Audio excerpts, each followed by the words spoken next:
So this video was originally just a pure reaction, but I ended up having many different game design discussions with chat, and it was actually, I think, pretty fruitful. So we got a lot of things over with, and I think the discussion was really fun. So it's a little bit too long for the main channel, but regardless, it's on here now. And thank you for Gbay for even making that video. I will have it linked in the description and the top comment.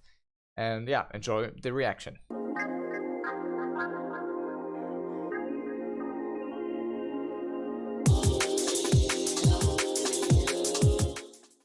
So this video originally wasn't called this. That's why this video was originally called "When It's Easier, It Kills the Magic," talking about MMOs. And I agree with this.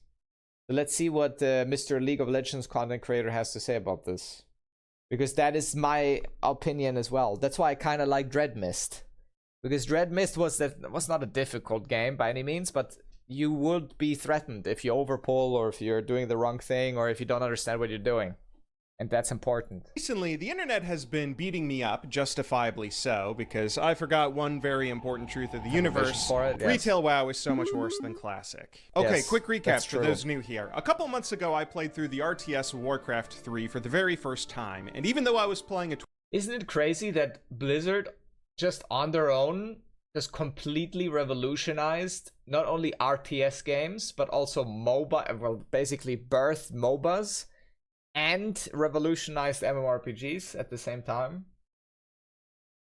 It probably had the best digital card game ever. Well, it's not anymore, but it used to be. Ice Frog did that. Well, without Warcraft, would that have ever existed? Probably not. 23-year-old game, I absolutely... Also, I forgot ARPGs as well. Basically, like, Blizzard essentially created Path of Exile 2 indirectly as well. And Path of Exile 1 as well. Overwatch was also pretty revolutionary at the time, yeah. Although it was basically just teamfight tactics, but way better. Not teamfight tactics, what is it called? Team Fortress 2. Yeah. Old Blizzard was a fucking menace. Like, old Blizzard was impressive as fuck. Make away from them. Absolutely loved it. It's one of the greatest games of all time. Everybody should try at least once. After beating it, I naturally thought a great follow-up video would be one where I tried World of Warcraft. I actually think Heroes of the Storm had a lot of potential. They just went one step too far into casualty, like being too casual. If they had, I don't know, I still think Heroes of the Storm was actually not a bad attempt at all. I think it was, I still play it every now and then. It's actually not a bad game at all. There's just one part of it is like missing, and then it would have been amazing, I think. And No Death was just glorified ARAM. They had a lot of depth that was brought in from more of a map/mechanicals. Like, combat was more important. Macro was less important. But then again, there was macro that was introduced through the maps that would change every map, which was kind of interesting. And your characters had talent trees, basically. So you had much more interesting, like, build options. Like, if they had just made it a little bit more... Like, maybe don't remove the items and the gold or something. Or maybe still have individual levels instead of team levels or something like that. Like, I think HOTS could have been big. League was so much better. I mean, it is, obviously. But I think HOTS still could have been better than League if they didn't fuck it up. Game I had never played and the continuation of Warcraft 3's goblins. story, so I recorded a playthrough of me trying WoW, giving my thoughts, and released that a few weeks ago. I felt like that video was a pretty fun one to make because I had a lot of feelings about Warcraft. I think the modern version of WoW is actually incredible at showcasing both the best and worst of Blizzard's game design all in one neat little package. But the only thing people seemed to take away from that video, judging by the comments, was that I was an idiot for playing retail instead of classic. So this is an interesting decision everyone has to make if they want to get into WoW in today's day and age. Which version do you choose to play? There is the fully updated I think they retail... did fuck it up because the maps being unique is a massive deal.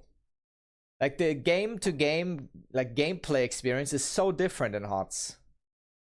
Every map is different. The talent trees offer way different choices than League too. So you can adjust your character to the enemy team and your team a little bit better.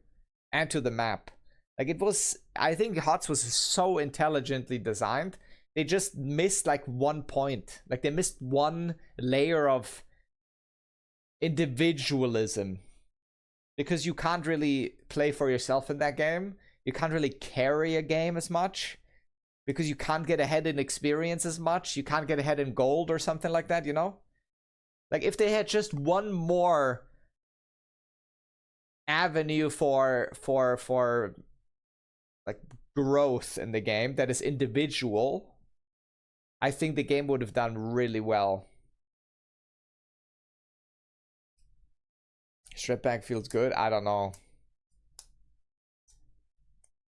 People could choose Classic Astral Creation was better than Classic WoW. I should choose Retail instead of Classic as a new player. Classic looked dog garbage. You should never do that. Because Retail is not even an MMO. Retail is just an arcade game. Where you sit in the main city and you queue for things. Not even an MMO. Classic is a real MMO.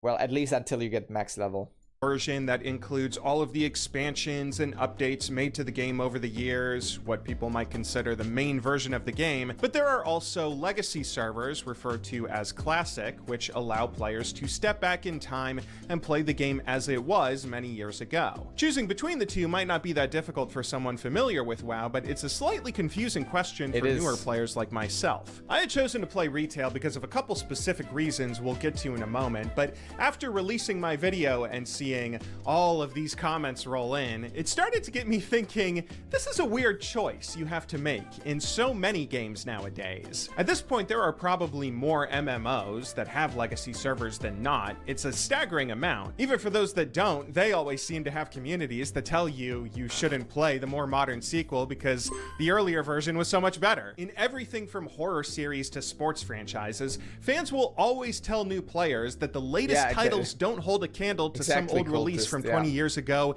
and if you truly want to see what this series has to offer, you should go back and play the best version. What is it that's going on here? Why are old games and legacy servers so popular? Is this just nostalgia, or did these series actually used to be better? They used to be better. It's kind of a similar reason why Dread Mist is played at all. Because older RPGs were actual worlds that you needed to navigate yourself. So you actually had to engage with the world. You need to engage with your character.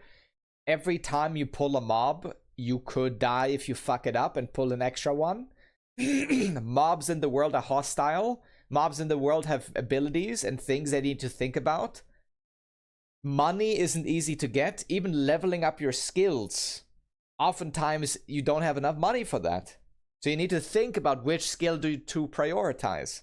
There's no mount that gets you to places faster that is just given to you. You will save up all of your gold until you're like level 42 so you can even buy one. Every level up is an interesting talent tree choice that will shape the way your character is played differently, and also where you go and where you put it, because it advances a different kind of tree. Like there's so much that I think it comes down to moment-to-moment gameplay engagement. Like, how much do you have to think? How much do you look forward to things? And that all ties together to challenge. Like, to a degree, the world needs to feel challenging and harsh. And every time you get an upgrade, you think about it. Like, you look at the stats, you're like, what would be better? 10 agility or 5 strength and 5 agility? Which would be better for my class? This talent point, I do 1% more crit? Or should I just get like 0.2 cast time removal of this one skill? Like, you need to make decisions. I think it matters so much. WoW is not a challenge though. Well, classic WoW even today is more of a challenge than modern MMOs. Because if you pull 2 mobs at the same time at the wrong time, you will die. But obviously nowadays that's comparatively piss easy. But you need to think about when this was released. In 2020, in 2004, when people first played this game, this was hard. Like, you died a lot. You had no idea what's going on. You didn't know which mob is difficult. You don't know how to press buttons on your keyboard. You probably don't even have keybinds. There's no add-ons to tell you what to do. Nothing. Like, back then, like, people struggled with this world. It was not easy. And that's the only way you can, like, relive this a little bit is through hardcore. But there's also many ways to make hardcore really easy. Copy paste data and get deep learning to figure out the best possible choices you can make. It's not really, if the game's combat is difficult or deep enough, then you can't even do it like that. It's not that easy. So I have no clue how to gear, and all they're doing is quitting the game. Players today play differently. Yeah, in Ashes of Creation, there's zero content in the game that would ever warrant for that. There's no interesting loot. There's no interesting skills. There's nothing. It's a terrible example. Because Ashes of Creation has no content in it. Nothing. That you even... What are you grinding even for in Ashes?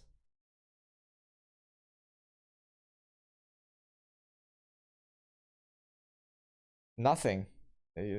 What's the... And if so, what was it that made them so much better? We're going to discuss all of that and more today in one of my big, passionate rants to try and find an answer. Or at the very least, please just let me try and explain why I played retail. Don't play fucking retail. Let's go ahead and get this elephant off my back. Why was it that I chose to play other than retail? Having lots of people in the same world sounds awesome. I mean, that's one part of it, that no one knew anything. But even now, I hear of many, many people who have never played Classic before. And they played for the first time and they're like, I get it now. And it's more of that feeling, I think, if you play it on hardcore, because it just emphasizes difficulty more. It immerses you more. But I think, generally speaking, it's just a way better experience. And, well, one thing that a game also needs to provide that I agree with is that you do not get lost.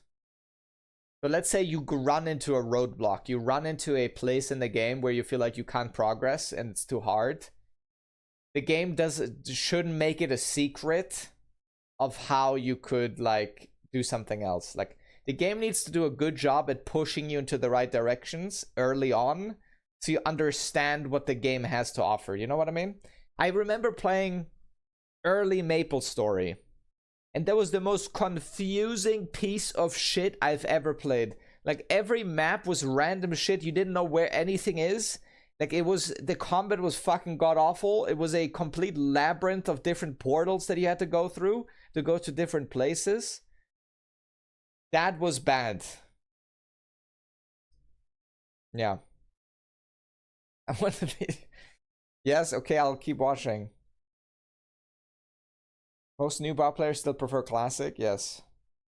Over Classic, especially after having just beaten why it was the most Warcraft 3. anticipated Well, my decision MMO, really came exactly. down to three separate factors. The first was that I don't even understand what Classic is to Blizzard at this point. See, I thought WoW had two versions. Retail, which was the fully updated game with all of its expansions, but that because some players didn't like all those updates, I mean, WoW had guides will always happen. The way to circumvent that is to make the game big enough and make things secret enough that not everything can just be figured out. And the best example of this is Path of Exile. Build making, you can't just Google whatever the fuck you want because there's so many builds and so many things. Like, if you've ever tried to make a PoE build and you Google exactly what you're trying to do, chances are no one has ever done that before, at least in PoE 1. So there's too much things to make a guide about everything. And on top of that, you have some games like Super Smash Bros. Melee, which are so deep and complex in execution of the combat that a simple guide will not cut it. Like, you will not just learn the games suddenly, you know?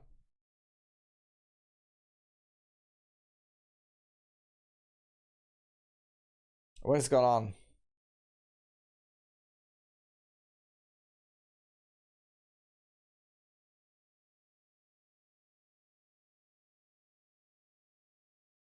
The way to combat that is to demonetize content creation. No, that will always happen. Even if there's no monetary gain in content creation, people make content about things. Still 10 times better than anything else? Probably, yeah. At least in PoE 1. In PoE 2, I don't know. But because PoE 2 is a lot more on rails. Classic servers, which were WoW servers backdated to earlier patches so players could experience the game as it was on launch. But then I heard Blizzard had started releasing expansions to the classic servers. Like after a while it was no longer vanilla, they released the first expansion and then the next one, and they have since gone through and kept releasing every... I think PoE 2 is worth buying. But generally speaking, if you can avoid it, I wouldn't buy any early access games. Expansion in order as they came out for retail, which just boggles my mind. If all these updates are even what you played shittiest game, spent time, but you never touched Age of Conan Unchained, the game released 2008. Yeah, I've never played it. I've never. The problem is with playing old MMOs that I don't know is it's kind of giga obnoxious. It doesn't matter which one it is. Because then I stream that or I play it, and then I have millions of people telling me what to do because it's so old and figured out. And even if I play it off stream, everyone already knows everything about it, and I don't, and I hate that. That's why I really like playing games on launches and just figuring everything out on my own, because then I don't have to watch guides. I can make my own guides, you know what I mean? Like, I hate watching guides. I hate watching fucking any of this shit. And I feel like you have to in old MMOs often, you know? The game a shell of its former self, why are Blizzard re-releasing all the expansions that caused a need for Classic in the first place? Then I learned that some of the Classic servers have stayed the true vanilla version of the game, so you have 3 versions: Retail, Classic with expansions, plus the original 2004 Classic. But then people started telling me that there are these Classic Anniversary servers. You shop that feeling so they dissociate after a few moments and get bored as a result. I actually agree with this. I think teleports in general are banned. The only teleport that a game should have is something like a Hearthstone. Something that you can return easily to if you were on a long journey. And that's something that I really disliked about Minecraft. Like, you know, in Minecraft, you go into like a big adventure, you go into a big cavern, you find diamonds and lava golems and whatever the fuck, and then you have to find your way back. And that's the most annoying shit ever. I think the only teleport that should exist is a return teleport to whatever your home is.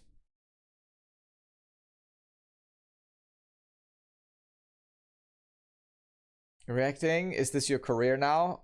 Yes, Hama. There's nothing to play, so this is what we do now.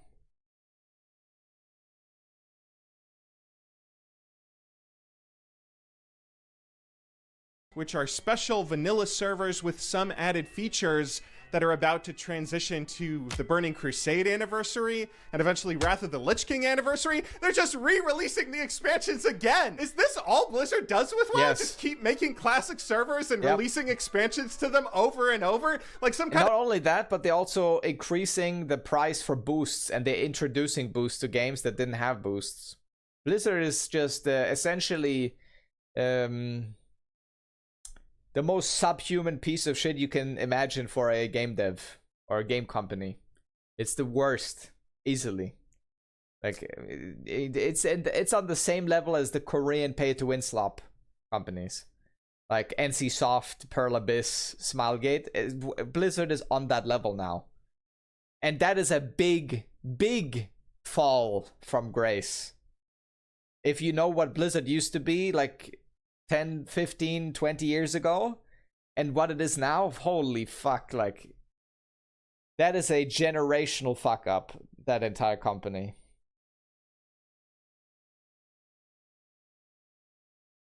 Those things not Blizzard's fault?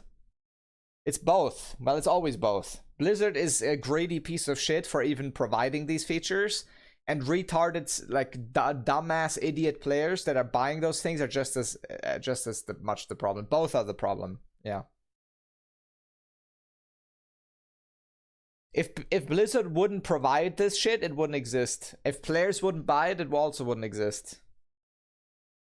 So they're both at fault. 50-50. You know, in China, they don't sell expansions. You just sub to a game and it's cheaper. No. Provided because people pay? Yeah, but people pay because it's provided. It's the same. It's not a fault. If you're a Blizzard CEO, I would milk the fuck out of those cucks too. I mean, I think, yeah, I mean, the players are absolute idiots. But as I said, like, you need to be a greedy piece of shit company to do that in the first place too.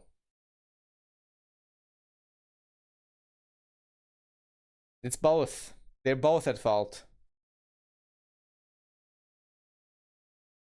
No, this site is not accurate. Most popular MMO, this website is complete dog shit. Is Sisyphusian nightmare? Nobody wants to level 1 to 70 when Wrath of the Lich King drops. Then level before Wrath of the Lich King drops. Okay, I went back to fact check what I was saying here because I got a little confused, and upon searching how many versions of World of Warcraft are there, Google's AI feature sent me to this video. There's no website that accurately shows MMO populations. There's none. We don't know.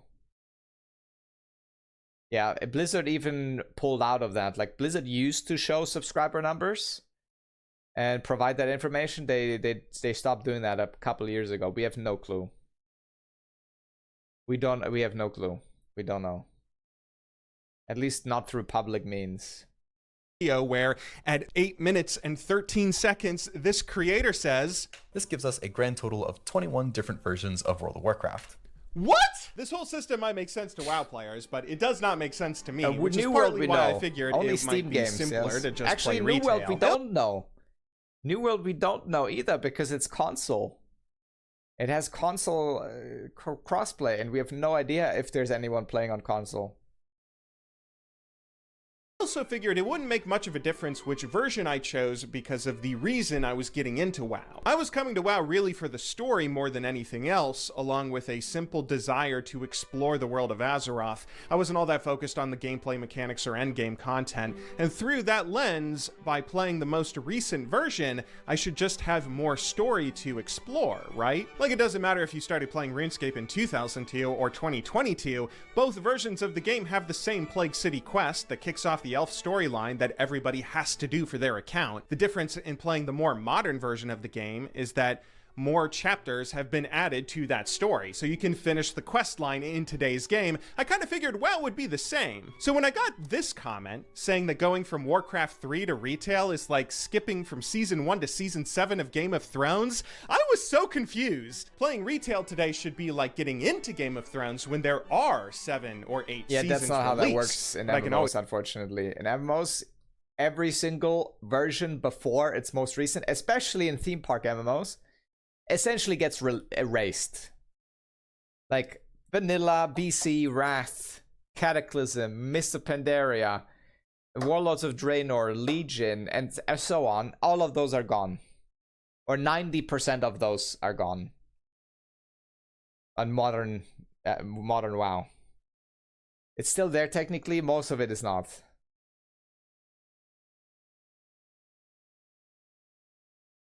Like, you can barely do any of those things. Like even the old world is completely different. Cataclysm did that. The leveling in general is very different. Items are very different. Like, all of these things are basically gone.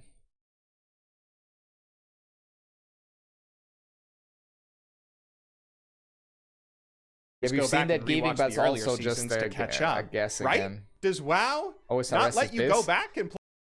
I think the OSRS, at least approach, is the correct approach. Now, should you make old school RuneScape again? Of course not. But like, the sandbox direction is the correct direction for MMOs. Play through earlier parts of the story?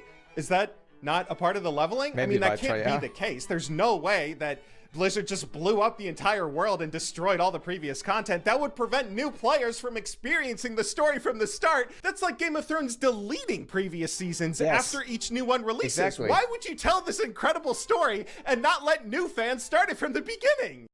Yeah, because Blizzard is stupid as fuck, that's why. Still do all the million quests? It's not even remotely the same experience, though. Like, these quests are a joke now. Like, none of these mobs are any challenge. Like, all of this you can just do with gray gear and one-shot everything. No items will matter. No difficulty will matter. Your character's very different, too. Like, it really doesn't work like that.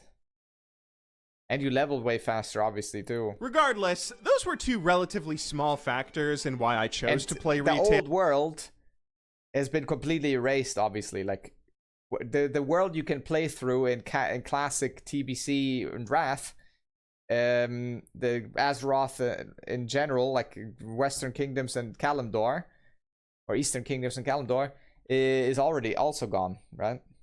That doesn't exist. Follow games like Once Human, it's usually dog shit. I've never played Once Human.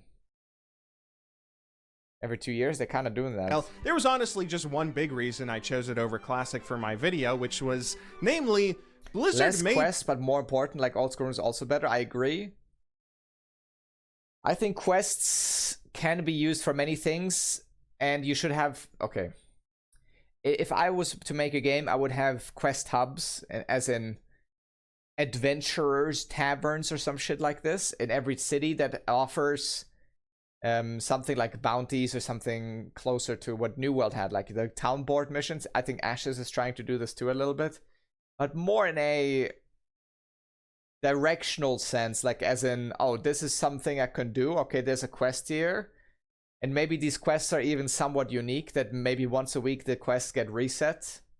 And not like a weekly kind of thing, that the rewards are really good on these quests. Maybe there might be some that are. But mostly just because it could be like a guiding hand that says, oh, look at this. Here, please, this guy is looking for 10 gray wolf pelts. And he gives you a recipe of some sort, something like that, right? And you're like, okay, I can do that. And then that quest leads you to a place where you figure out, wow, okay, so in this area I can grind these pelts really well. And there's also a cave over there. If I go deeper inside, the mobs get much stronger. So if I can get some friends together, maybe we could explore that cave, and there might be some cool loot in there or something.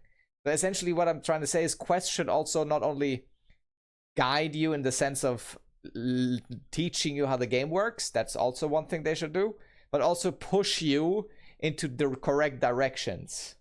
Like, oh, there's something over there, maybe just explore that place a little bit. Oh, you might find something interesting, you know? That kind of thing.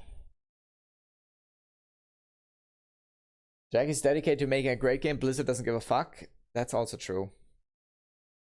Elites and Medaya, that was fun. Pick the zone in Stormwind, it directs you to the zone and its story. Now, Retail WoW doesn't do any of what I just said, not even remotely fucking close.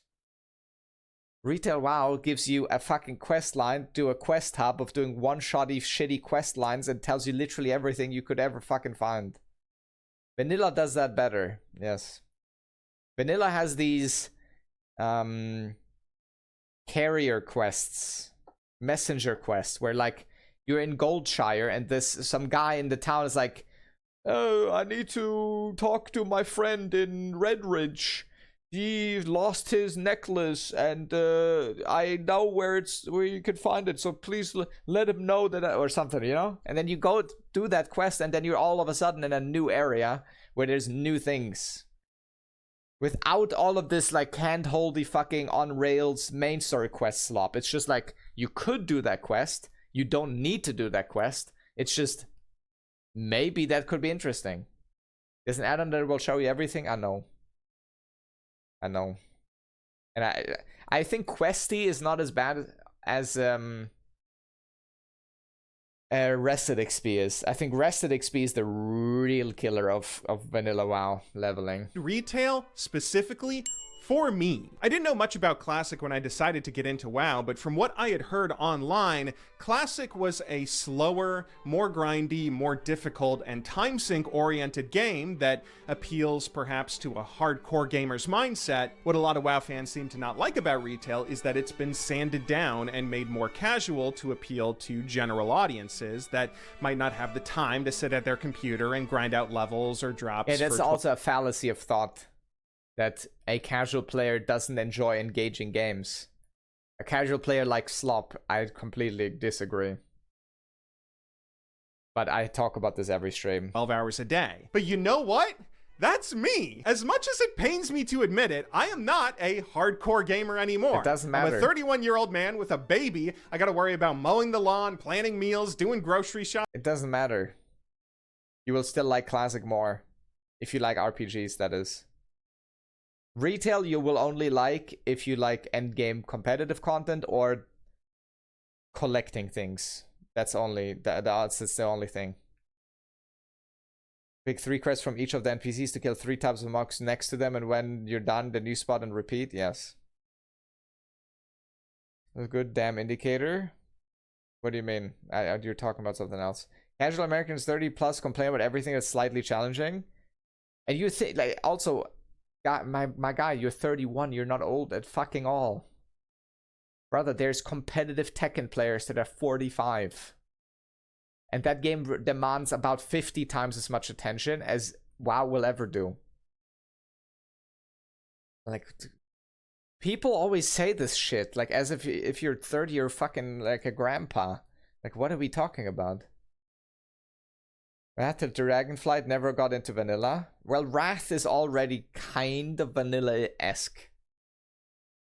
Wrath is the last non-retail expansion. Obviously, it introduced... Wrath was the last... Well... Wrath introduced WoW into bullshit. But it still had old-school leveling. Well, not quite, but... Well, it's just try vanilla, but try vanilla at some point is what I would say. Try a classic era. Unhealthy, their brains are rotten. Unless you're old, it means you had more time to get better.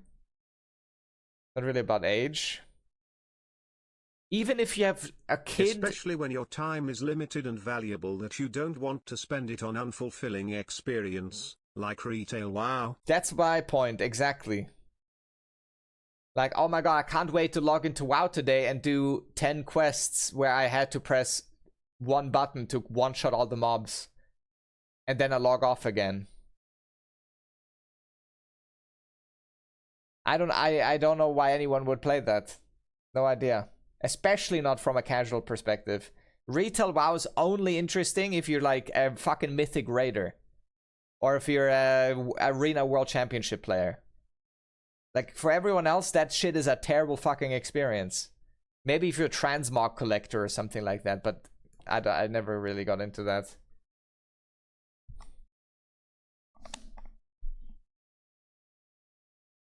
Cooking dinner, cleaning the kitchen. Oh god, why is so much of adulthood just planning meals and cleaning up after them? That means Blizzard have been specifically dumbing down WoW in all these various ways to make it an easier and more enjoyable experience to get into for Gbay99. They've been doing it for me. And since they went to all that trouble, I thought that I would have to repay the kindness and see what retail had to offer in my first Warcraft experience. As I downloaded retail. Surely there's gonna be the twist and he's like, and then I tried Classic and damn, I was fucking wrong. Surely he's gonna say that. Yeah? Surely he's gonna say that.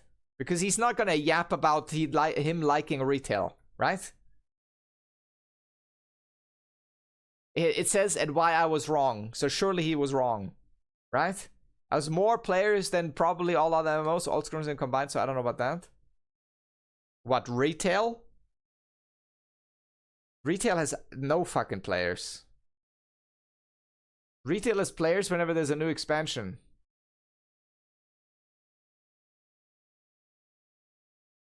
There's 1 million players? Did you know that retail used to have 12 million players? Why do people pretend that you either have to play 12 hours or 0 hours? I don't know. Stepped into Azeroth for the first time since the Frozen Throne, it was kind of amazing how I could see all of those ways that the game had been made. He's pulling a mob. Level 1. He has no idea how to play the game. More accessible for me, because playing WoW... And he took 0 damage. None. The mob is almost dead. The health bar didn't even move. Like, how brain dead do you have to be to think this is fun? Like, this is the opposite of fun. Accessible for me, because playing WoW is incredibly easy and painless as a new player. Well, to be fair, in vanilla, the very tutorial area, which is 1 to 5, also has very easy mobs, for the most part. But if the mobs don't challenge you, why the fuck would you care about your character getting stronger? You know?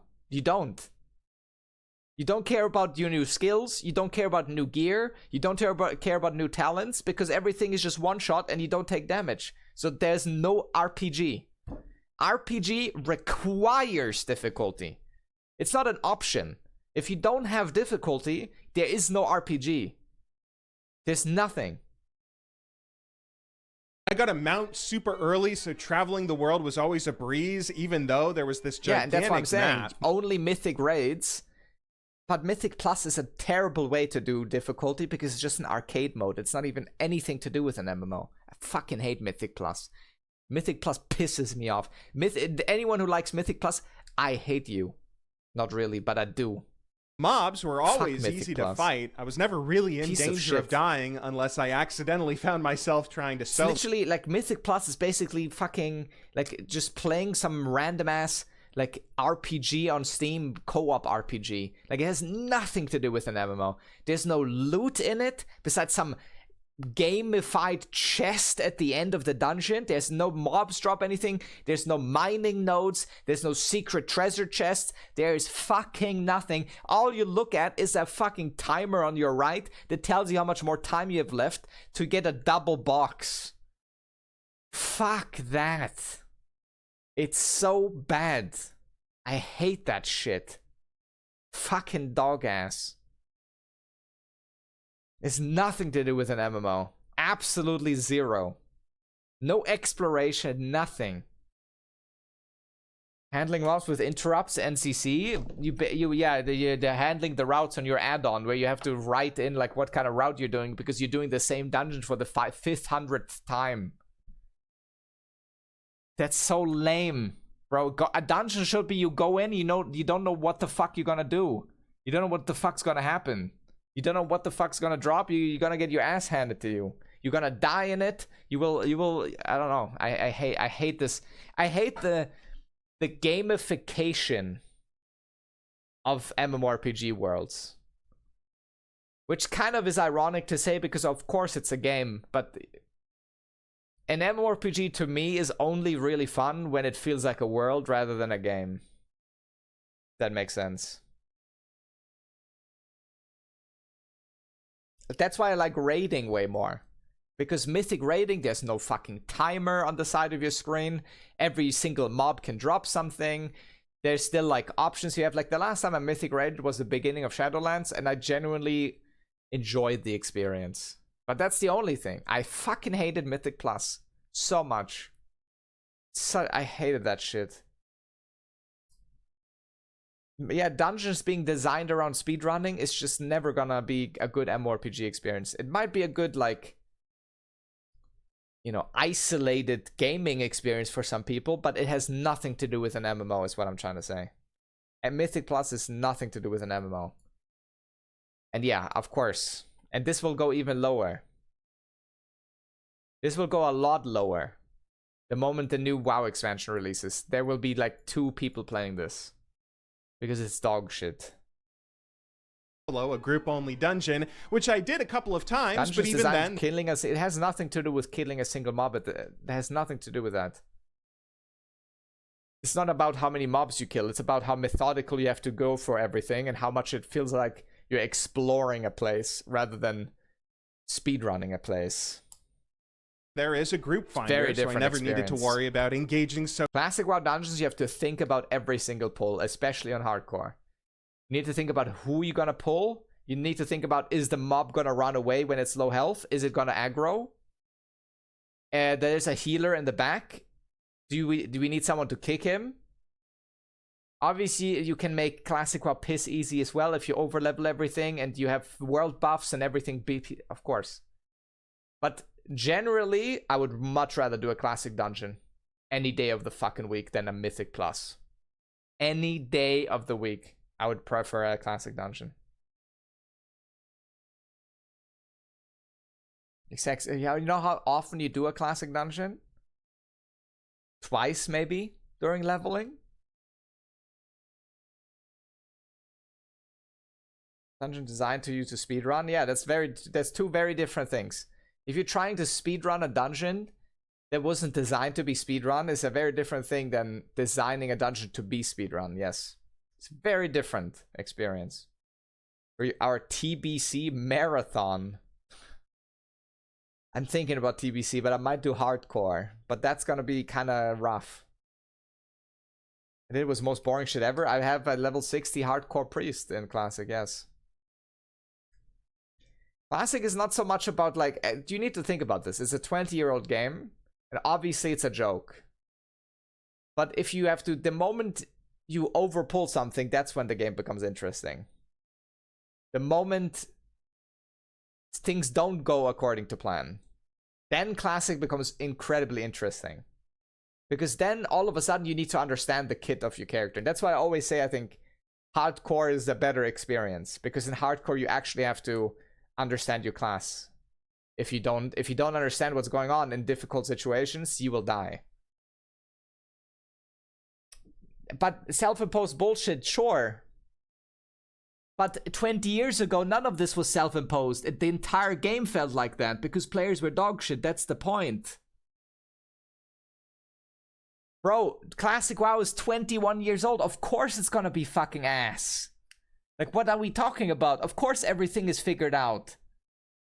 Like, that's such a weak argument. Of course it's gonna be. Like, no one can be immune to 20 years of progress in gaming. Who the fuck's gonna be immune to that? No game is gonna be immune to that.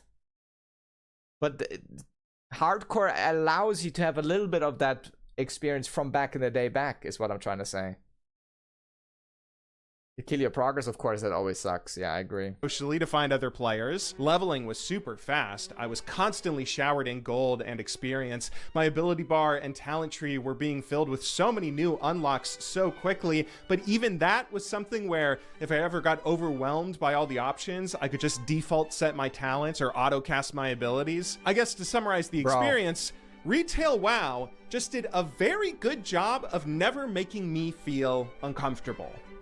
Yeah, and that's exactly the problem. Okay, actually, I love this video. This is exactly what I'm talking about.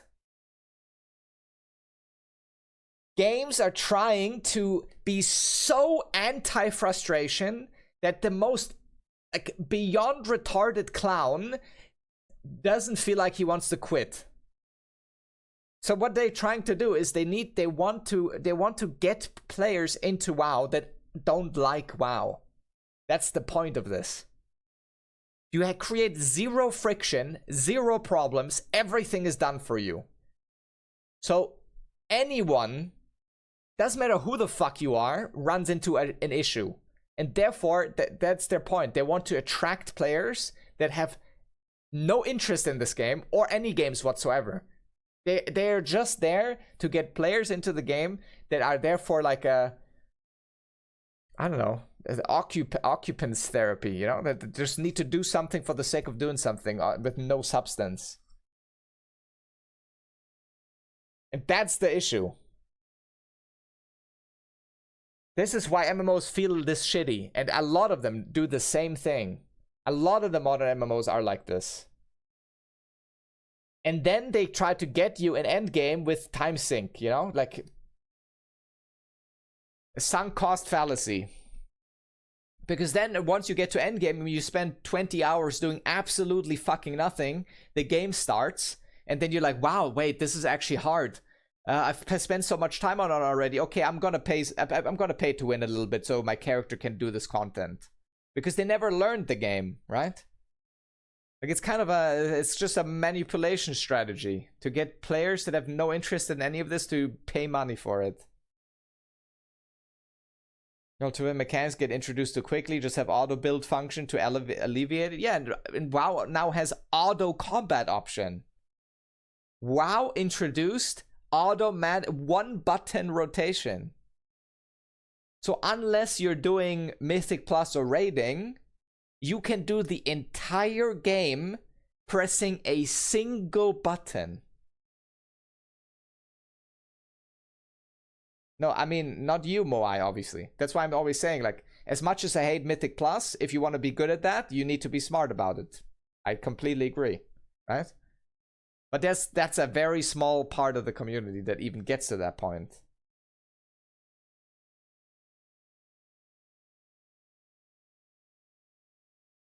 Like, you only play retail WoW if you like endgame competitive content. But that's not what they're doing with this. Like, this leveling experience is made to get people to play the game that have no interest in competitive content. The opposite, actually. In WoW Vanilla, you also spam one button. Completely wrong. You even have more buttons than in retail in a lot of cases. Not for raiding, but if you actually do challenging stuff like PvP or, you know, pull 10 mobs in hardcore, you will figure out really quickly that you need to low every single button of your character to survive.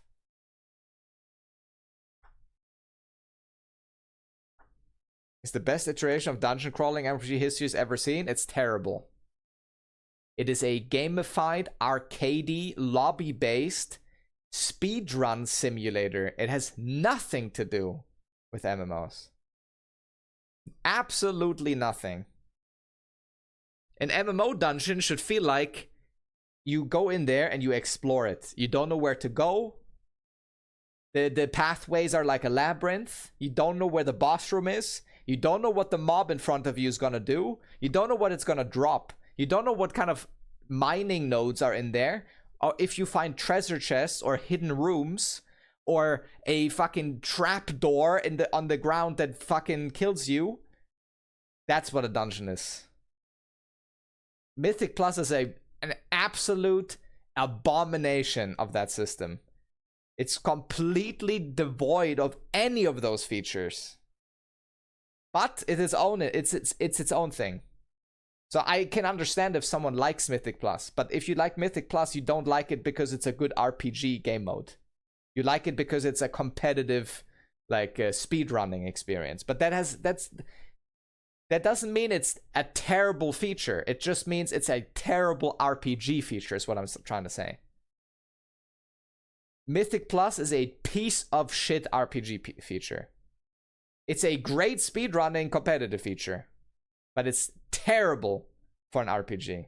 That's what I'm trying to say. Does that make sense? At least not intentionally. And looking back on it now, I don't think I liked that. I didn't really notice it until hindsight, but everything eased me into the game so smoothly that it didn't feel like I was starting a new adventure in a video game I was about to become addicted to. It kind of felt like I was starting a new job and I was stuck watching onboarding videos that were designed for a toddler. There was a lot in WoW that I really ended up enjoying. A lot. I think there's already an issue if you feel like you need to do a dungeon for, I don't know, a year straight. Like, some repetition, I think, is perfectly fine. And having dungeons and the areas of dungeons be its own skill ceiling, like a learning curve where you understand places and navigate yourself better in them. But the entire idea of you have to do a dungeon 50,000 times over is already fucked up anyways. That should never even happen. Unless you're just like it that much. Basically, endgame WoW is fun if you're competitive and try to be better. No, I get that. I agree with this. I completely agree with you. But it has nothing to do with an RPG. Is what I'm trying to say. So if you're a very competitive esports kind of player, endgame retail WoW is not bad at all. And I really enjoyed the mythic raiding and pushing bosses. I thought that was really fun. But it has, like, even retail raiding is a lot less RPG than what it used to be. Like, it's a lot less about, like, I mean, just think about how Molten Core works. It's such a pain in the ass. And that's what, it's kind of the point of it, right? Like, it's such a pain in the ass to do Molten Core for the first time, because you need like 8 people in your raid or whatever to get douses.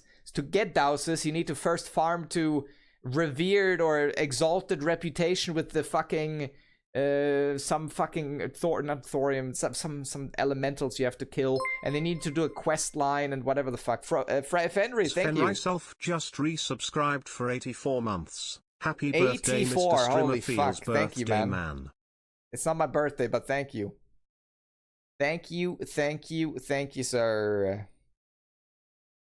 Hydraxian Waterlords, yeah.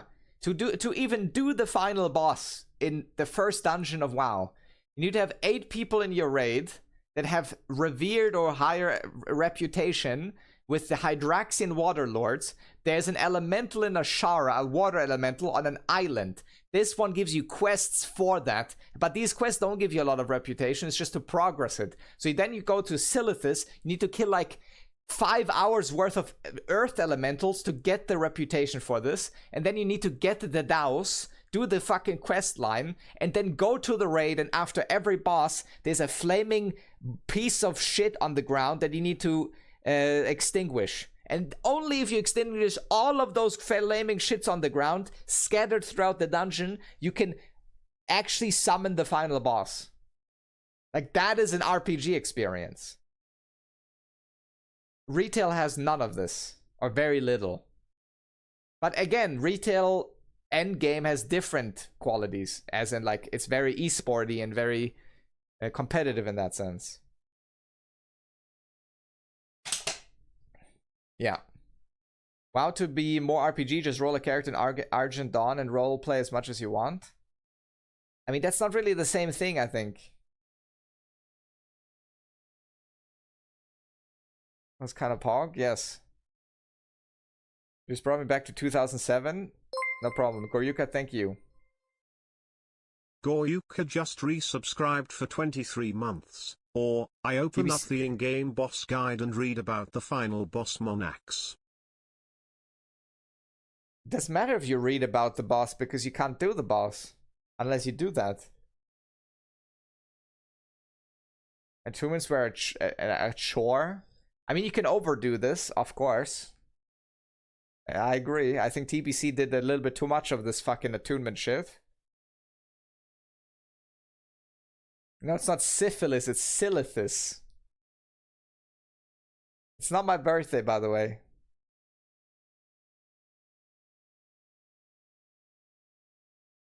Out of the story, gameplay, and at least one region were all very fun, but all of those systems that seemed to be making the game an easier experience for me to get into, those were the features I liked the least. Which was— Yes, exactly. That's why I'm saying this video is gonna be a banger, I can already tell. Without friction, you never get attached to anything, and you never learn about anything, and you never feel like you're going anywhere. Like, you need this friction, you need the challenge, you need the difficulty. You need every single fight to engage you, at least a little bit. Without friction, no shine. Well said, very poetic. TBC attunes, but that's a personal opinion. I mean, that's fair, I guess. Sounds toxic. Now it's important. There needs to be, and that's why old MMOs just feel better, because without that there's no RPG. It's not that the MMO itself needs it, but the RPG part of an MMORPG does. Without friction, without difficulty, without challenge, without danger, you will never engage with the game. And that also plays into time a little bit, like taking longer. Like, you are in zones for longer periods of time. Not only because it's harder, but it also takes a little bit more time to do everything. Like, that also attaches you to places more. Like, both of those things combined is what you need. You need the progression to be relatively slow, But you also need it to be dangerous and hostile and difficult, so all of the things that you gain and lose and explore while it takes longer feel more engaging, and therefore the slower pace doesn't feel as bad. Does that make sense? Like, if you make a theme park MMO that is a complete piece of shit, piss easy, like, game, you need to create so much fucking content that is completely insurmountable, because your player will go through everything in 10 seconds. By having a slower pace, more difficult game that engages you way more at every step of the way, and therefore you also need to make way less content, and therefore you need way less game dev time, and therefore you can make way bigger games.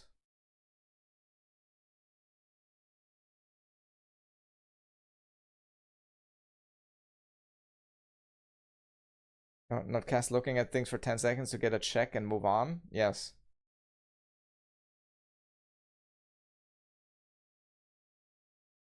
I don't know what these guys are yapping about in the chat. In PD at least, you feel like you could, like a cold motherfucker swing swords with ninja. And while there's nothing excitement. I mean, I think the real progression of the genre would be something that recaptures the slow-paced world with danger and methodical gameplay, while also introducing new style combat systems and a much larger world experience. If like just a small snippet of what is important.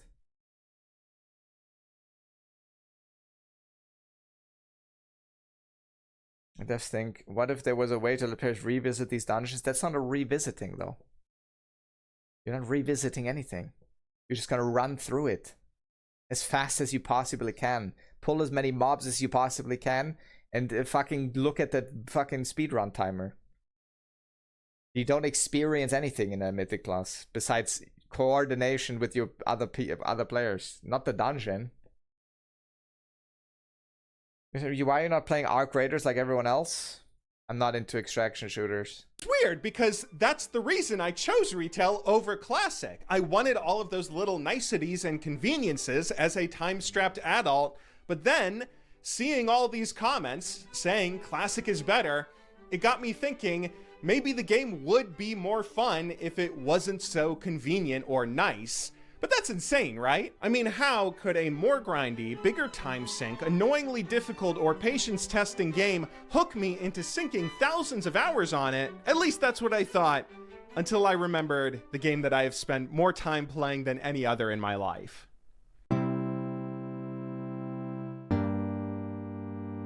Whenever people discuss this idea of legacy servers or classic games being better than modern, the first retort that you always hear is, that's just nostalgia. You didn't actually like that earlier, jankier version of the game more. You were just a kid that was open to new experiences, and you're reminiscing on how fun childhood was when you think old video games were good. As of now, I still have not played WoW Classic yet, so I can't speak to whether that's true or not in World of Warcraft for how much nostalgia plays a factor, but I have played the very first video game that kicked off this legacy server trend, and that was provably not nostalgia. RuneScape went through almost the exact same story WoW did half a decade earlier, where after becoming a huge tour de force in PC gaming across the 2000s, by the 2010s, RuneScape had lost a large chunk of its audience due to updates that had made the game unrecognizable. A few private servers were founded around that time that hosted older versions of the game and were starting to become surprisingly popular. After noticing their popularity, the game's official developer, Jagex, released a poll that asked fans if they would like to play official.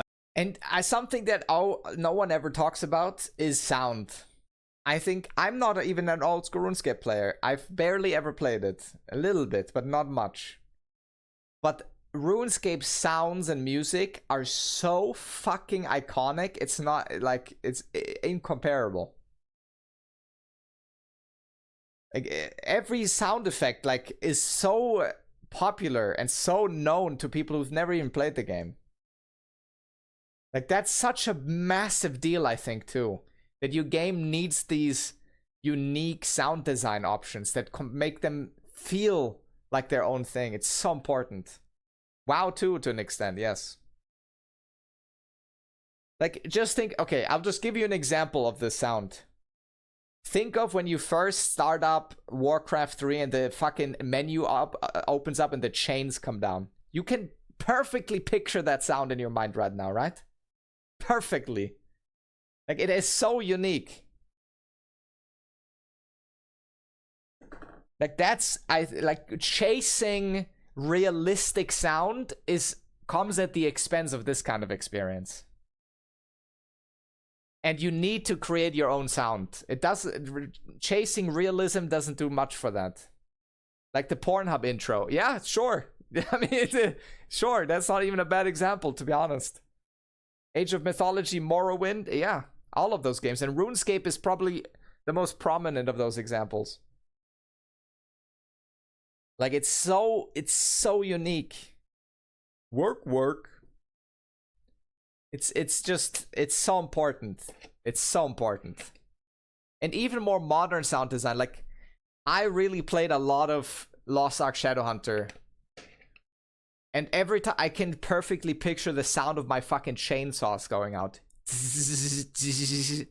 Although that's not even a good example. But I think sound design is way underrated in game design.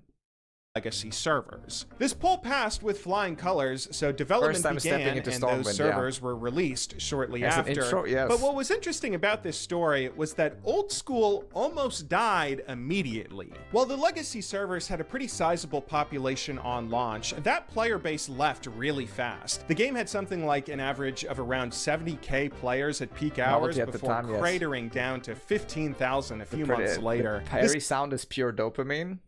It's so important.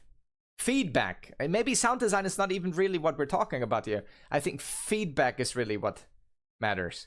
And feedback can be something like a zone sound too.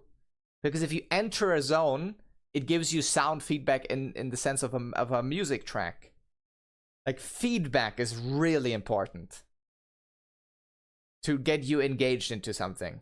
Whether that's damage numbers, sounds coming back, animations doing something, a mob getting CC'd or staggered or comboed, like you getting rewarded for something challenging with gear. It's all feedback to an extent, right? It's so important. And I mean, New World is also not a terrible example, because New World was pretty much a dogshit game, but the sound actually did matter a lot. There was a lot of good sound design in New World. And it made hitting mobs or hitting trees or mining rocks a lot more enjoyable. Yeah. You hear a Murloc, you instantly hooked on nostalgia? Yes. Red Alert install is still the most epic thing. I even remember that, and I played that once, I think.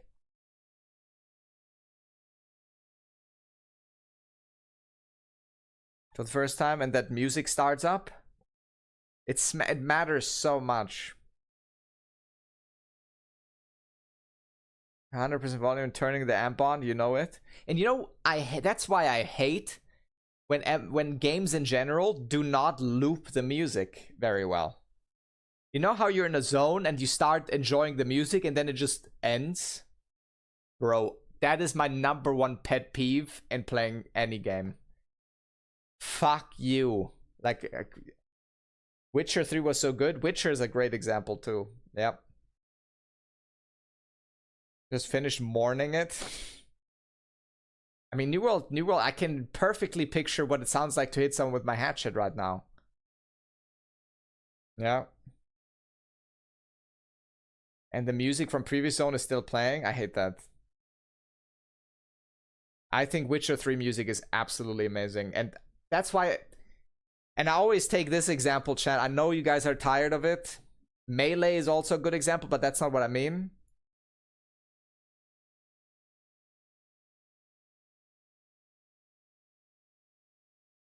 I can't type.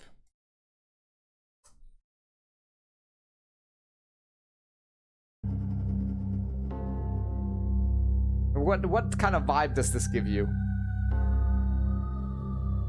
Even if you've never played the game, what does this give you? What do you think when you hear this? Sex? Okay, calm down. Did you try Ashes of Creation yet? Yes, unfortunately. Graveyard, eerie, frightful. That's because it's the necromancer town. With skeletal dragons and zombies and vampires and all of this shit. Yeah? How about... The other ones are a little bit more... This was the easiest one. Okay, this was the easiest one. How about this one?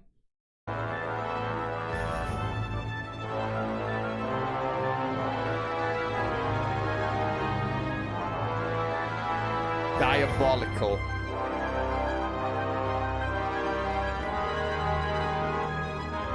Hellish. Yeah, that's because it's Inferno, where you can buy devils and fucking imps and demons and all of this shit.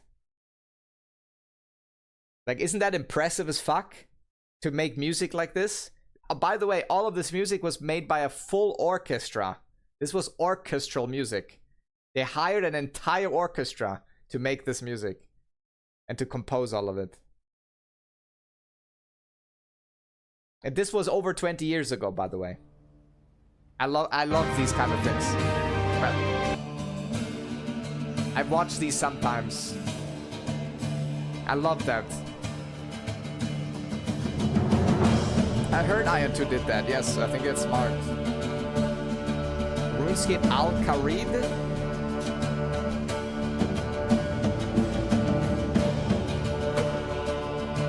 Yeah, after this.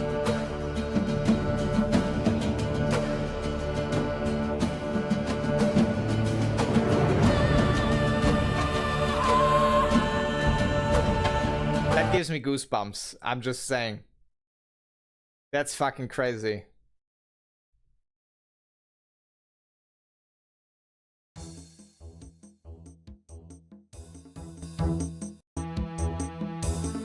It's so important.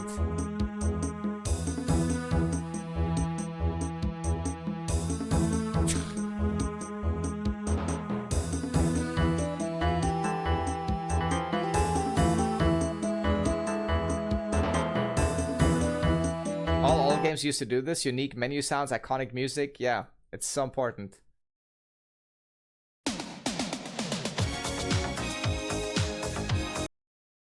You can hear the first sound of that track and you already know. That's like iconic too. Same with this one.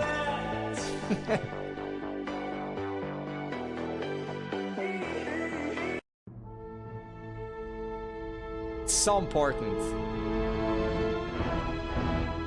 But the band because you got sick and couldn't attend concert for a while? What? That's fucked up. Anyways, back to the video. That was my point. Sound design and overall feedback of your game is so incredibly fucking important.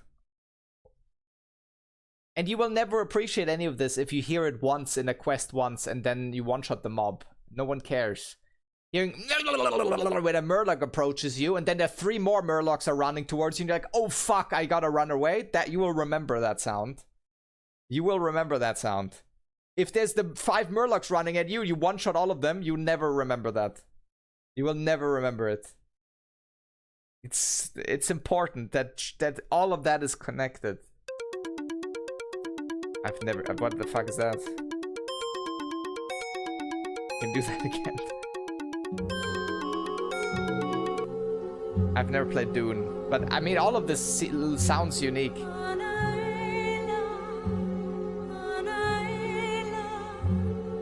Wasn't this is Blood Elves, right? My favorite WoW soundtrack.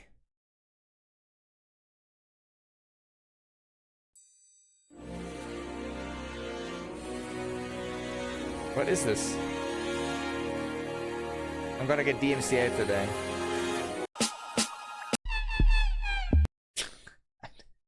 This is just measuring the concurrent players. I can't take any more song requests. We gotta watch the video. We don't know how many total active players or subscriptions there were, but even so, that decline is straight up terrifying for any developer. The reason for it, though... Passion, dedication for what you did, for your work. Even sitting down at a computer was about having a good time, enjoying yourself for hours on end. Now the only thing that matters is how much money I make playing the game or how much money I make streaming. I agree. I hate it. I hate all of it. Pokemon games, I 100% agree with that. Bro, I can even remember a lot of the fucking cries of the Pokemon when you see them first time, when you summon them, or when they appear in front of you, you know, when you encounter them. Holy, I think it's so underrated. Sound design, it's so underrated. It was because most people back then actually were just playing for nostalgia. They got on to relive the glory days from their childhood, doing the same quests, exploring the same lands, and meeting up with some old friends, which was fun at first. But because this game was the exact same as it was back in 2007, once players got their fill, What is this?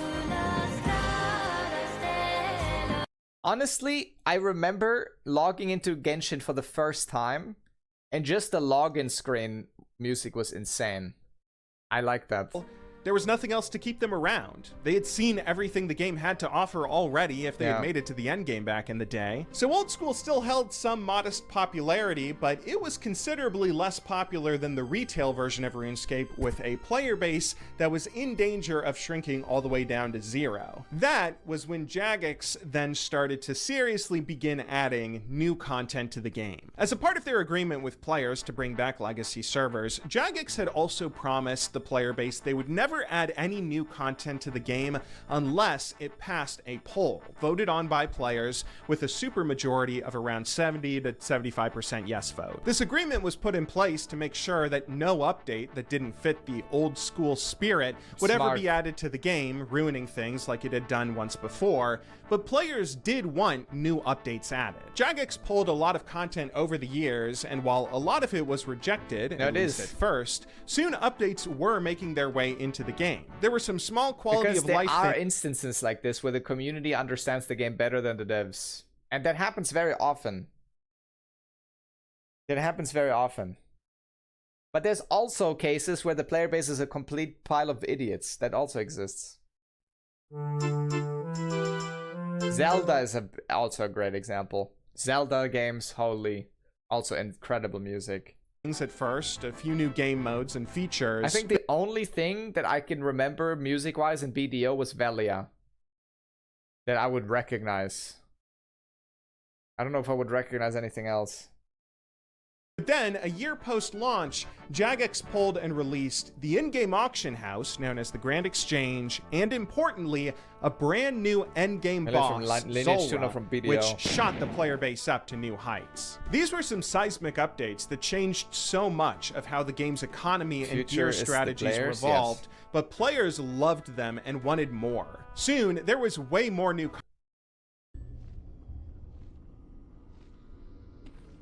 What?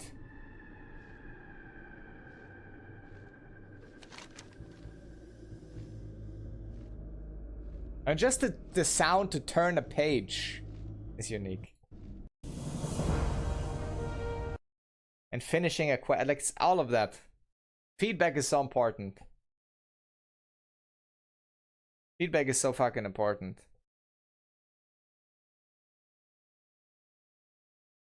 Bro, my YouTube is so slow. This, I don't know what the fuck this is, but I've never heard this in my life. I'm gonna keep it a buck. Content passing even though an achievement system, new endgame bosses, a new continent, skilling bosses, Iron Man modes, endgame raids, not to mention the continuation of the game's story that forked the canon version of the narrative in a wildly new and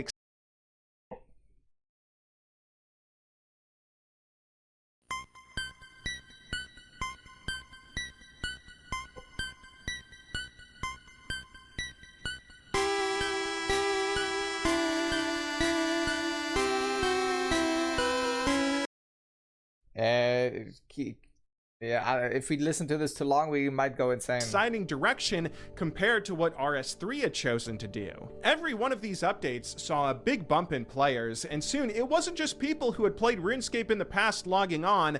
Now, new players with no nostalgic attachment to the game prior had started playing the game and loved it. Before long, Old School's popularity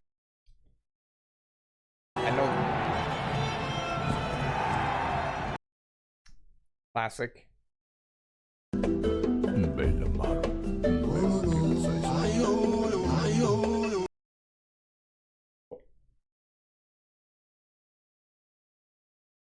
True. This one, yes. This one I can recognize. But it's even not very recognizable either. Video's never been very good with this. Just play it all the way. Okay. We blew past We're just the playing the retail goddamn version of video now. RS3 multiple times over, and today, this is the version so many people consider to be the main version of the game that anyone who wants to try RuneScape should go play now. Looking at this graph, it's almost surreal to see. I don't think we appreciate this enough. This was like a science experiment or something where... I want to say this too. A great game doesn't really go down in players. It actually goes up.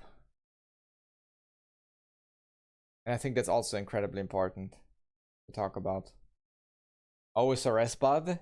Yeah, no, that... Stop linking me, fucking...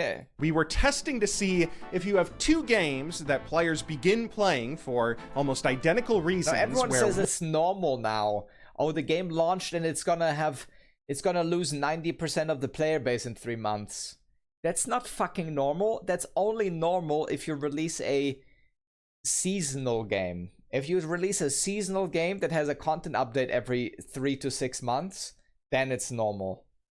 But if you make a proper MMORPG, a proper sandbox MMORPG, you will still have fluctuation of players, of course, but not nearly in the same universe as that. One is given all the modern updates and amenities the developers think gamers want, while the other is updated with content that is specifically old and grindy kind of stuck in the past. People seem to prefer that older content. This is a big topic of discussion in the OSRS community. Anytime new content is proposed, the number one thing people always ask is, does this feel old school? For this new idea to earn my yes vote in a poll, it has to capture that spirit of the original game and its philosophy. But what is it that makes a piece of content feel old school, you might ask?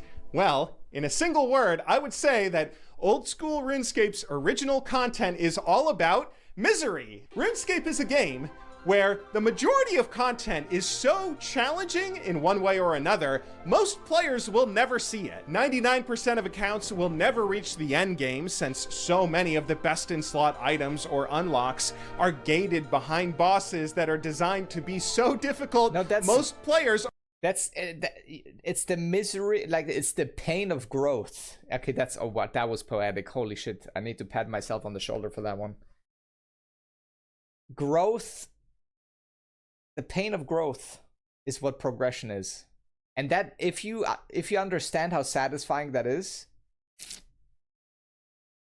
then you will never want anything else, because it's so fun. Because when you do grow and you do put in the effort and you do get the things done that you need to get done, you get rewarded for it. You get new gear, you get new items, you get new levels, maybe you get new skills, you unlock new areas, and none of this matters if you didn't have to put in the work. And that's why having pay to win in your game completely undermines that entire philosophy to such a massive extent that basically the entire game authenticity is thrown out of the window too. It's so important. It's so important that you keep the progression of your game in check and not give people giga handouts or boosts or progression events or any of this slop. It completely ruins it. You can't have it. OSRS shame. I do have to play it one day. No solo lore Gook. Wasted my time. Yeah, BDO doesn't do any of this. BDO, you grow without any... First of all, you don't do anything for it, because the grinding is brainless. The events are brainless, and AFK fishing doesn't even require a brain at all. Like... It's just not, there's nothing at the end of it either. There's no progression, there's no interesting items, there's no interesting areas. There's nothing that there's no feedback, and there is no progression. It's a complete shell of its former self. Yeah. Are straight up not talented enough to beat them, including myself. Combat and bossing is only a quarter of what this game even has to offer, though. The other 3/4 are locked behind dozens of other non-combat skills where you need to train each and every one for hundreds or thousands of hours if you want to unlock half of what your character can do. So much of this game is about these incredibly difficult challenges that can be miserable. Whether you're trying to max a skill to 99 or repeatedly defeat a boss to get its 1 in 3,000 drop rate, your patience is tested in a way that you can feel miserable going through it. Like, to stress this It's for important. non-RuneScape players, And there isn't you know what game also uses this very well? Not Elden Ring, but Souls-likes. Or older Souls-likes, I should say. Where every boss feels like you're getting absolutely like punched in the face over, and it's complete misery. It's so it pisses you off. The bosses are unfair. It just aids. But when you do overcome that, that feels great. Because the first time you encounter Millennia, you feel like that's impossible. There's no way you can beat this. And then after 10 attempts, you may still think that. And then after 20, you're like, okay, I can do this. And after 30, you finally, or probably less, depends on how OP your build is, you then get to phase 2, and then it starts over again. You're like, I can never beat this. And then after 60 attempts, you're like, maybe I can. And then maybe after 100 attempts, you beat it. And that's what growth is. The pain of growth. And that's so important. So important. And take no damage, and when you hit level 3 Quillbore with a new axe you picked up, but 2 Quillbore will still fuck you up. Yes, I think I understood that. There has to be perspective for it to mean something. Yes. Yes.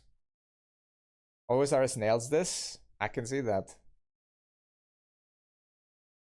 Why does a guy in this video look like Blonde Bear's brother? So lucky in this being so bad at video games? Achievement system in this game that tracks your unique drops called the collection log. This is the sort of thing that might appeal to achievement hunters. I actually don't mind systems like this. I think this can be cool. But you know what I would do for systems like this? To even see any of these items being obtainable, you need to first obtain one of them. You know what I mean? So this should not even be in your adventure log until you have seen a part, if you've dropped a part of the set. So that there's still a little bit more exploration in this. You know what I mean? I think that's also important. So you don't see everything. I might want to go out there and try to challenge themselves to complete the game, beat it 100%. But that is literally impossible to do. No human being alive today will ever see this number show a full 100% completion. It's an achievement system that is not achievable. Not figuratively, but literally. And I love this video, actually. And I also love that he takes so many RuneScape examples. This is how an MMORPG should feel like. It's incompletable. It's infinite. It doesn't matter how much you play or how good you are. You will never achieve the entire, the complete completion. You cannot. That doesn't exist. I think that's also important. I think that's insane. Because that makes the game feel endless. And an MMO that feels endless is an MMO you would much rather log into, I would think. Because it just feels exciting. Because there's always something new. With all of this, and people start complaining why it's not in the game. I mean, that will always happen, I think, and I don't think there's any way to prevent that. But that's just the reality of the internet. You know how that won't happen? If your game is big enough that a lot of these items no one has ever seen. And then you obviously need things in place that don't allow for data mining and stuff. Or very cryptic data mining, where you don't even really know what you're data mining. I think that can happen. It is impossible to complete because some items in this game have a 1 in 300,000 drop rate. This is a game about misery. That's what it comes down to. When people talk about an element of old school keeping the spirit of its original vision, they mean keeping the spirit of misery. And what's so interesting about this to me is that players clearly want that. People do not play this game because of nostalgia. The most nostalgic version of the game was the one that died very quickly after its release. It was only after players were constantly being shown these new impossible challenges that made sure they would never be able to beat all that RuneScape had to offer. Only then did the game explode in popularity well beyond the more polished version of RuneScape 3. Now, you have a community that spends their life grinding skills like it's a second job, and on the off chance that someone does max their account, you know what they do next? They start a YouTube series with some arbitrary restrictions to have new grinds. Guys, I'm telling you, this is my favorite old school RuneScape video. This is, if you like MMO design and at all, this is such a good watch. It's such a good watch because it's so it's so interesting how such a small part of RuneScape offers so much. No, this is just 12 minutes, I think, but the entire series is like, how long? I don't, it might be 12 hours. I've watched the entire thing. It was a great watch. The old school RuneScape series, I don't know if I will. Maybe. That are even more impossible and unobtainable items like WoW has so many every patch. I'm not sure. Even more miserable. There's clearly something fun about this, to be challenged by a video game in a way that can feel miserable, and extrapolating this, maybe that's why retail WoW felt oddly empty to me. I don't want a developer to hold my hand and slowly guide me to experience every piece of content a game has to offer without ever being challenged too hard. No, give me a 500-hour grind to get 99 rune crafting, and I will set up at Guardians of the Rift for the next 18 months. You know, as I'm starting to think about all of this more, I feel like I'm beginning to understand why we have this legacy server and classic game trend in today's day and age, and I think I'm finding some answers to the questions I asked at the start of this video. One of my favorite jokes in Calvin and Hobbes, the greatest comic of all time, is how Calvin's dad is always telling him that the annoying and frustrating things he has to do in his life, they all build character. I didn't understand this joke as a kid. The most that I enjoyed one of these strips was when Calvin dressed up as his dad and mocked him by saying, "Being miserable builds character." But now, as an adult and a father, I totally get what his dad was saying. If you go through life, I mean, you do look like that guy.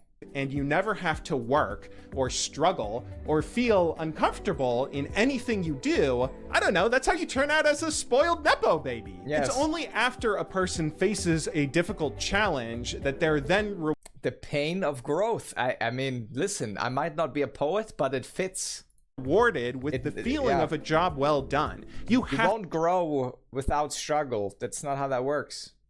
If you're not challenged, nothing, you're not going to learn anything. To shovel snow out of your driveway for the hot chocolate by the fireplace afterward to taste a little more sweet. And as I've grown older, I found did he have pirate software in there? That is true in so many aspects of life, including in the video games we play. If you're never truly challenged in anything you do, you won't ever feel all that good about anything you accomplish, because an accomplishment doesn't feel like an accomplishment if everyone could do it. Things need to be a little bit miserable. I'm reminded of an interview from Certainly T, who's been a champion designer at Riot Games for League of Legends, and he's always been known for designing these champions who have a ton of abilities in their kits that can feel impossible to play against if someone uses one of his characters well. But when he was asked about this criticism, he responded with some beautiful game design wisdom. "I'm aware that my job is to make something that will kill you and cause you to fail repeatedly until you learn how to deal with it." And if that isn't just so eloquently put, I guess I wish that was true for League though, because that is not true for League. Because the average League of Legends character does not have the tools necessary to deal with most of these things.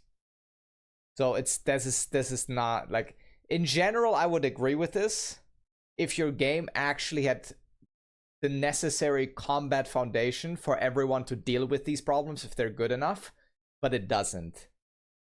Like 60%, if not more, of League's characters are not equipped to deal with any of this. Exactly, Fenry.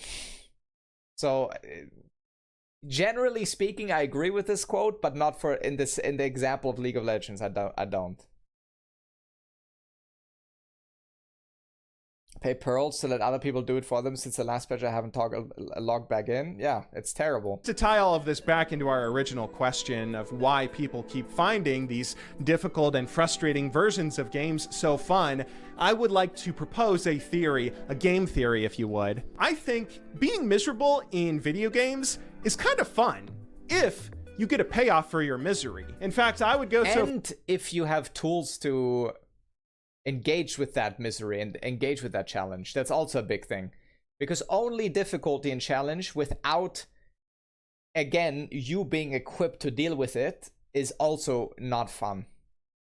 Far as to say that the feeling of accomplishment you get when you overcome a challenge in a game is directly related to how miserable that challenge made you. It sure as hell feels miserable to grind out a 99 in RuneScape, but the feeling of accomplishment you get when putting on a skill cape is unmatched. It can be a pretty miserable experience grinding out a boss in any challenging combat game, but the feeling of euphoria you get when you finally take them down is incredible. Hell, look at any It's because you grew. The boss didn't get easier, but you got better. That makes it feel good. It's actually a very pure challenge, because a lot of the other competitiveness you see is mostly PvP, and PvP, as much as I love it, is much less pure, because there will be days where your opponent plays like shit. And then you might win a tournament against the best player in the world, although it wasn't really your achievement, you know? It was just his shortcomings.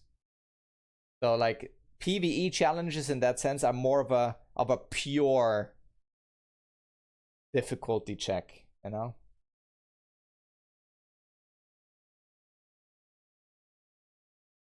Retail has a lot of that in Mythic Plus and raids. Sure, but it lacks the RPG part of it.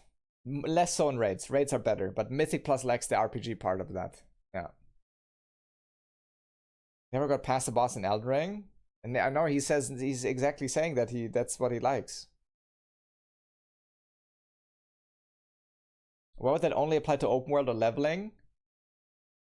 It doesn't only apply to open world or leveling. It just as well applies to instancing.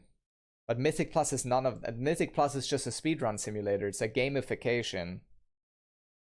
It's not a grind in the same sense. It's not an overcoming of a difficult boss. It's just overcoming a path, a dungeon that was designed to be speedrun.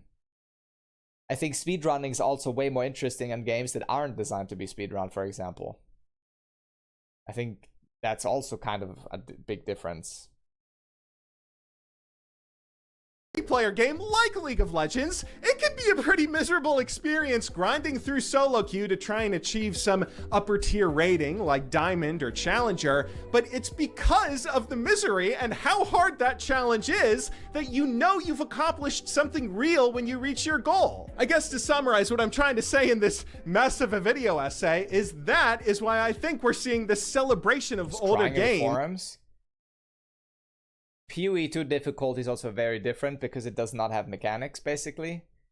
Almost everything in Path of Exile is just a gear check, and therefore that's also a big reason why Path of Exile 1 struggled with new player acquisition, because if you don't understand stats, you can't really deal with difficulty in that game. It doesn't matter how good you play, how well you maneuver. Like, moment-to-moment gameplay in Path of Exile is not important. Not nearly as important as what your build is doing, you know? One raid boss in hardcore and a pug returned at the end of the add-on, and of course I cleared it with ease, but I had no satisfaction. Yeah, that's fair. Another level of pain for growth instead of Dark Souls. I think Sekiro is their best game. I definitely think Sekiro is the best Souls-like that I've played anyways. because these older titles were way more willing to challenge players in a way that could feel miserable to slog through, but which left you feeling a real sense of accomplishment if you persevered. I don't know if developers were intentionally willing to challenge their players more back in the day, or maybe they just way more about every boss than someone who metacucks every league. Yeah, because you don't have to learn. It's a great example.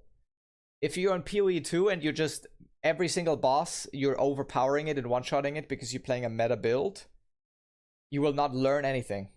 You will not learn because you're not struggling. And if you're not struggling, you don't learn anything. That's just how it is. Didn't know what they were doing as much, and we were all a little more willing to put up with frustrating design choices. But either way, these games have a beautiful mixture of true difficulty followed by true reward. I guess I should say I do understand why most developers today don't create games that are intentionally miserable or frustrating for players. Phrasing things like that does not make for a good pitch to some budding studio, especially now in the social media age where we've all rotted our attention spans with short-form video content. But maybe we should be a little more willing to give a grindy and difficult game a shot. At the very least, I'll give Classic a shot. Who knows, that might be my next addiction. You know, the funny thing is, even as an adult with all the responsibilities of adult life that I have to deal with now, if I really like a game, I will carve out the time to play it no matter what I have to do. No, the problem isn't that Mythic Plus isn't a challenge. The problem is that Mythic Plus is not an RPG.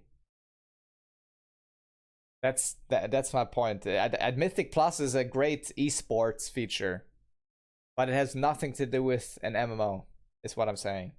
You do not need to worry about me finding the time in my day. And the rest of retail is much worse than that too. Do a tough grind, Blizzard. Case in point, as I am making this video right now, I am currently AFK training my ranged in RuneScape on my group Iron Man because I want to try and get a fire cape. I never got a fire cape back in the day, not even on my main with 99 ranged in old school. I do want to make a standalone RuneScape video as well because I swear I could talk about that game for thousands of hours and never run out of things to say. I'm sorry, Warcraft fans. Please keep watching my channel even if I make videos on other games. But anyway, with all that said, if you're still listening to my voice now, you made it all the way to the end of this video. And thank you so much for watching. I seriously appreciate you giving me your time today, more than I could possibly express. Subscribe for more, go watch other videos of mine and all that jazz, and leave a comment letting me know what you would like to see next. I'm very happy to take my channel in all sorts of fun directions, whatever sounds the most fun for you guys. I also want to give a quick shout out to all the people who joined my channel membership lately.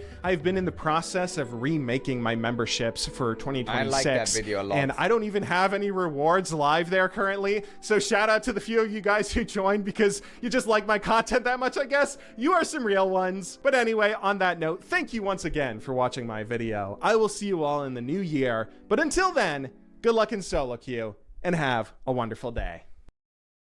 That was a great video, I think.